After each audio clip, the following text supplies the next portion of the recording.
There's a mountain in America where the trees grow thick enough to hide what shouldn't be spoken about, where the roads don't go unless you already know the way, and where a single family lived for generations in a silence so complete the outside world forgot they existed. Until a doctor arrived in 1960 with a routine blood test and discovered something that made him question everything he thought he knew about human genetics. The family had blue skin, not pale, not sickly. Blue, the color of a winter sky just before dark, and when he asked them why, they looked at him like he'd asked why the sky was up and the ground was down. They didn't know they were different. They thought everyone looked like this. Because for over 150 years, they'd only ever seen each other. This is the story of the Fugates of Troublesome Creek, Kentucky. A bloodline so isolated, so intertwined, that their very DNA became something science had only seen in textbooks. They weren't monsters, they weren't cursed, but what happened to them is a warning written in flesh and blood about what happens when a family tree stops branching and starts circling back on itself. This isn't folklore, this isn't exaggeration. This is documented American history that most people never learn because it's too uncomfortable to teach. A family that became a living experiment in what the human body will do when it has no choice but to turn inward. And the blue skin, that was just the beginning. What the doctors found in their blood, in their family records, in the pattern of marriages that repeated generation after generation, tells a darker story than any ghost tale ever could. Because this isn't about the supernatural. This is about isolation, about poverty so deep that the outside world becomes unreachable, about choices made in desperation that echo through bloodlines for a century. The Fugates didn't choose to be blue. They didn't choose to become a genetic anomaly, but somewhere along the way, their family made decisions that locked them into a fate they couldn't escape. And by the time anyone noticed, it was far too late to undo what had been done. It starts with a Frenchman named Martin Fugate in 1820. He arrives in the hills of eastern Kentucky with nothing but the clothes on his back and a genetic mutation he doesn't know he's carrying. The gene is recessive. Dormant, invisible, it would take a very specific set of circumstances for it to ever express itself. And in most places, in most times, it never would have. But Martin Fugate settles in one of the most isolated regions in America, where the mountains rise so steep that neighbors are separated by miles of unforgiving terrain, where the nearest town is a day's journey on foot, where the gene pool is about to become catastrophically small. He marries a woman named Elizabeth Smith, and Elizabeth, by pure chance, by a coincidence so unlikely it seems almost orchestrated by fate, carries the exact same recessive gene. Neither of them knows. How could they? They have no reason to suspect that their children will be born with skin the color of a bruise, but 4 of their 7 children are blue from birth, living, breathing, otherwise healthy. But blue, and in 1820 in the mountains of Kentucky, there's no geneticist to explain it, no doctor who's ever seen anything like it, just a family, isolated and afraid, watching their children grow up marked by something they can't name. And here's where the isolation becomes the trap, because in those mountains there aren't many families to marry into.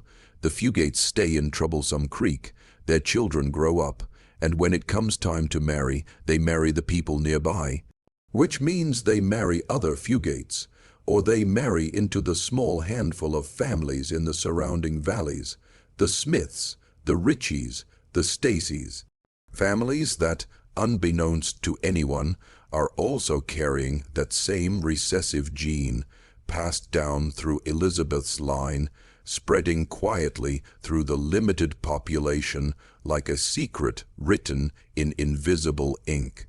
Generation after generation, the pattern repeats. Blue children are born, some marry their cousins, Some marry their second cousins, not because they want to, not because they are trying to create some kind of genetic disaster, but because there's simply no one else. The outside world doesn't come to Troublesome Creek, and the people of Troublesome Creek don't leave. They can't afford to. They don't have the education. They don't have the resources. They're trapped by poverty, by geography, by the simple fact that when you're born in a place that isolated, leaving feels like stepping off the edge of the world. So they stay, and the bloodline tightens like a noose. By the early 1900s, the Fugate family has become something out of a medical anomaly textbook. There are dozens of blue-skinned relatives scattered across the hills, some darker than others, some only showing the blue tint in their lips and fingernails when the weather turns cold. Others unmistakably, undeniably blue from head to toe. And they live their lives in a silence that's part shame, part resignation. They know they're different. They know people stare. But what are they supposed to do about it? They didn't ask for this. They were born into a genetic lottery they never had a chance of winning. The condition is called methemoglobinemia. It's a blood disorder where the hemoglobin in the blood can't carry oxygen the way it's supposed to. In a normal person, hemoglobin binds to oxygen and turns bright red, giving blood its color and skin its warm, pink tone. But in people with methemoglobinemia, a portion of the hemoglobin becomes methemoglobin, which can't carry oxygen and turns a dark, bluish-brown. When enough of it accumulates in the bloodstream, the skin takes on that haunting blue hue. It's not deadly. It doesn't cause pain, but it marks you. It separates you from everyone else in a way that no amount of normal behavior can hide. You can be kind, you can be intelligent, you can work hard and raise a family and live a decent life, but you'll always be blue, and people will always see that first. For the Fugates, this becomes their identity. They don't talk about it much, even among themselves. It's just the way things are, the way things have always been. Children grow up seeing their parents, their siblings, their cousins with that same eerie complexion, and it becomes normal. It's only when an outsider arrives, when someone from beyond the mountains sees them for the first time, that the horror of it registers, the shock in a stranger's eyes, the whispered questions, the rumors that start to spread in nearby towns about the blue people living up in the hills. Stories that get exaggerated, twisted, turned into folklore. Some people say they're witches. Some say they're inbred monsters. Some say they're cursed by God. None of it is true. But the truth is almost harder to believe. Because the truth is that this is what happens when a population becomes too small, too isolated, too cut off from genetic diversity. The Fugates aren't monsters, they're a warning. A living, breathing demonstration of what the human body will do when the same genes keep colliding with each other, generation after generation, with no new genetic material to dilute the damage, and the blue skin is just the visible part. What you can't see is the slow accumulation of other recessive traits, the increased risk of genetic disorders, the narrowing of the family tree until it's barely a tree at all, just a single twisted branch growing back into itself. In 1960, a hematologist named Madison Cawein arrives in the area. He's heard the stories, the whispers about blue people in the hills, and like any scientist, he's skeptical. He assumes it's exaggeration. Folklore, the kind of tall tale that grows in isolated communities where superstition fills the gaps left by education. But then he meets them, and the stories aren't exaggerated at all. If anything, they understate the reality. He meets a woman named Luna Fugate Stacy, born in 1906, who is so blue that her skin looks like it belongs in a morgue. But she's alive, healthy even by most measures. She's raised 13 children. She's lived her entire life with skin the color of a fading twilight, and she has no idea why. Cawein takes blood samples, he runs tests, and what he discovers is both fascinating and heartbreaking. The Fugates carry a rare recessive gene that causes their bodies to produce an enzyme deficiency. Specifically, they lack the enzyme diaphorase, which normally converts methemoglobin back into regular hemoglobin. Without it, methemoglobin builds up in the blood, and the blue color becomes permanent. It's a condition so rare that most doctors will never see a case in their entire careers. But here, in this one isolated family, it's everywhere, because the same genetic mutation has been passed down, reinforced, doubled, and tripled through generations of intermarriage. The family tree isn't just small, it's recursively small, cousins marrying cousins, entire branches of the family sharing not just grandparents, but great-grandparents, great-great-grandparents, all the way back to Martin and Elizabeth Fugate. Cawein develops a treatment, a simple injection of methylene blue, a chemical dye that helps convert methemoglobin back to normal hemoglobin. Within minutes of the injection, the blue color fades, skin turns pink. For the first time in their lives, some of the Fugates see themselves without the mark that has defined them since birth. Some of them are relieved, some are unsettled, because for so long, being blue has been the only thing that made sense. It's been the family trait, the shared burden, the thing that tied them together, and now suddenly it can be erased with a needle, as if all that shame, all that isolation, all those generations of genetic inevitability could be undone in an afternoon. But here's the thing that haunts the story. The treatment doesn't change the gene. It only masks the symptom. The Fugates are still carriers. Their children can still be born blue. And the deeper problem, the one that no injection can fix, is still there. The gene pool is still too small. The family tree is still too tangled. And even as the world begins to open up, even as roads are built and schools are established and the isolation begins to break down, the damage has already been done. You can't undo 150 years of genetic compression. You can't reverse the choices made by people who had no other options. The Fugates are marked, not just by their skin, but by their history. By the 1980s, the blue begins to fade from Troublesome Creek, not because the gene disappears, but because the world finally reaches the mountains, roads connect the valleys, young people leave for jobs in the cities.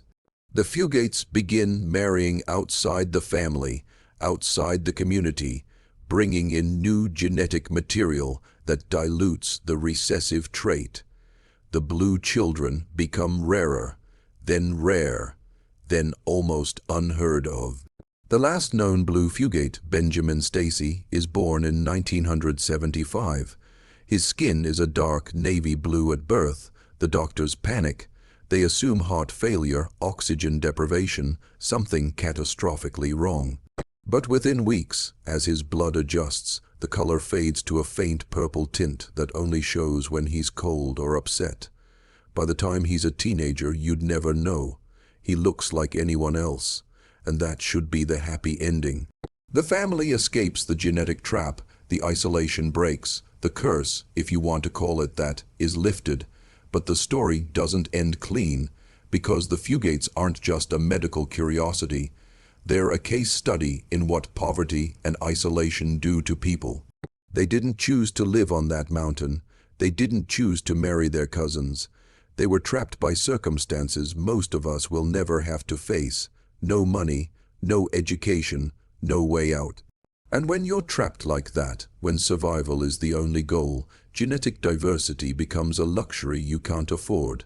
You marry who's available, you have children with the people nearby, and if those people happen to share your bloodline, well, that's just the cost of staying alive.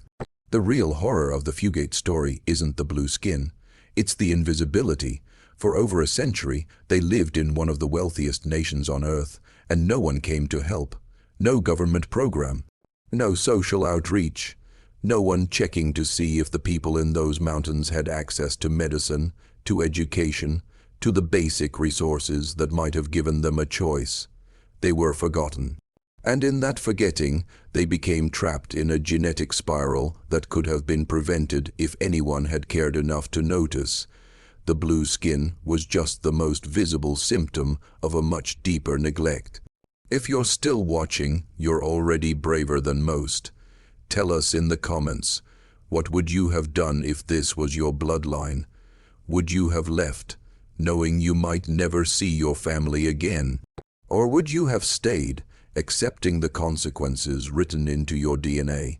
Because that's the choice the Fugates faced, and most of them chose to stay, not because they were ignorant, not because they didn't know better, but because leaving meant abandoning everyone and everything they'd ever known. And for most people, that's not really a choice at all. The Fugates are still alive today, scattered across Kentucky, across the country, living normal lives with normal skin tones. Most of them don't talk about it. Some don't even know the full story. It's become family history, the kind of thing that gets mentioned quietly at reunions and then quickly changed to something less uncomfortable. Because, even now, even with the science fully understood, there's a shame attached to it, a stigma. The word inbred gets thrown around like an insult, like a moral judgment, as if the Fugates chose their circumstances.